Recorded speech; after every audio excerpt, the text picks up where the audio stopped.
আসসালামু আলাইকুম। আরিয়ানস মমস কিচেনে আপনাদের সবাইকে স্বাগতম। আজকে আমি রান্না করে দেখাবো গরুর পায়ের নেহেরি। সবচেয়ে কম সময়ে এবং সবচেয়ে কম উপকরণে মজাদার একটা রেসিপি। প্রথমে গরুর পাগুলো ছোট ছোট করে কেটে পরিষ্কার করে নিয়েছি। পেঁয়াজ কুচি, তেজপাতা, গরম মশলা, এলাচ, দারচিনি, লং দিয়ে নিয়েছি। পরিমাণ মতো লবণ দিয়েছি। এই রেসিপিটা কিন্তু খুবই মজাদার, একবার বানিয়ে খেলে এটার প্রেমে পড়ে যাওয়া লাগবে।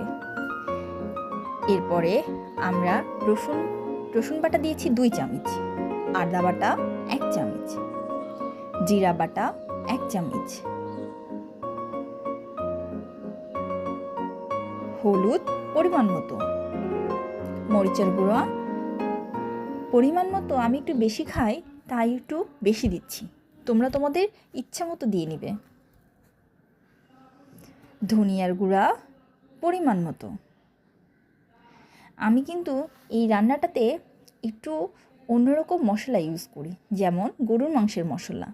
এই মশলাটা দিলে এর ফ্লেভারটা একটু অন্যরকম আসে, যা লোভনীয় এবং রান্না হওয়ার আগেই সবাই প্লেট নিয়ে দৌড়াদৌড়ি করে। এবার আমি তেল দিয়ে ভালো করে মাখিয়ে নিচ্ছি। এই মাখানোটা কিন্তু খুব একটা এই রেসিপির ভিতর গুরুত্বপূর্ণ বিষয়, কারণ এই মাখানোটা তুমি যত সুন্দর করে মাখাবে এই রান্নাটা তত বেশি সুন্দর হবে।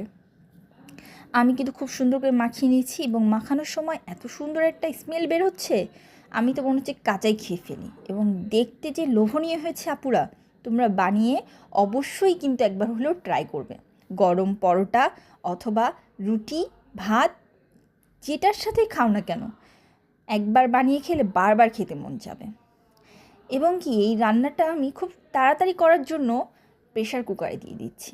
এতে করে আমার সময় বেঁচে যাবে এবং আমি খুব তাড়াতাড়ি রান্নাটা কমপ্লিট করতে পারবো।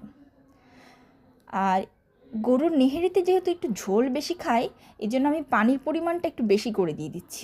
তোমরা চাইলে কমও দিতে পারো, কিন্তু ঝোল বেশিটা মজা লাগে।